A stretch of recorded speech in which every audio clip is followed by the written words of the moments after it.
Hello, scholars. So, we are continuing our work with this target. Yesterday, we talked about how the founding fathers helped create our government by writing the Constitution to set forth rules. Today, we're going to talk about another part of the Constitution and creating our government. That is called the Bill of Rights. Tim and Moby are going to help us out with this.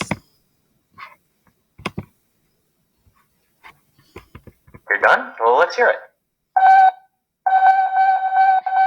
What? You can't say that at my birthday party. Well, yeah, sure, I know all about freedom of speech, but you can't say that. Dear Tim and Moby, what is the Bill of Rights? From Noddy. When the U.S. Constitution was written, it was missing a few things. Well, that's the great thing about the Constitution. It's amendable or changeable. We've added to it over time. So again, that's we talked a little bit last time about how there were some things that the Constitution left out, like slavery, abolishing that. And it is amendable, so that means when we find our mistakes, to this day, we can still change it. And we have before. The first editions came shortly after the Constitution was drafted. The Constitution couldn't take effect until it was ratified or approved by individual states. Problem was, certain states didn't want to ratify the Constitution because they didn't think it protected the rights of every citizen. So, the framers of the Constitution promised that a section would be attached to the final version, ensuring citizen protections. 12 amendments to the Constitution, written by James Madison, were presented to the states for final approval. 10 of the 12 were approved.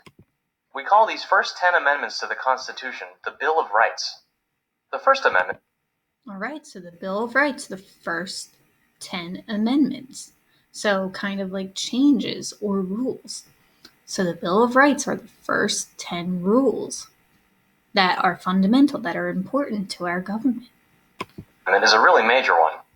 It says that Congress can't make any laws that mess with freedom of speech, freedom of the press, freedom of religion, freedom of assembly, or freedom to petition the government.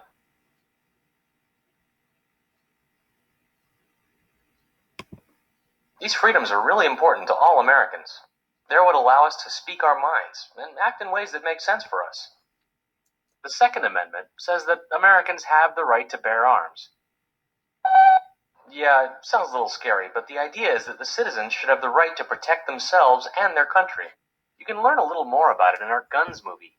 The Third Amendment has to do with quartering soldiers. It says that people don't have to allow soldiers to stay in their homes during times of peace. Okay, so yeah, there are 10 different amendments. Okay, and the Bill of Rights pretty much is the thing that guarantees rights that we have.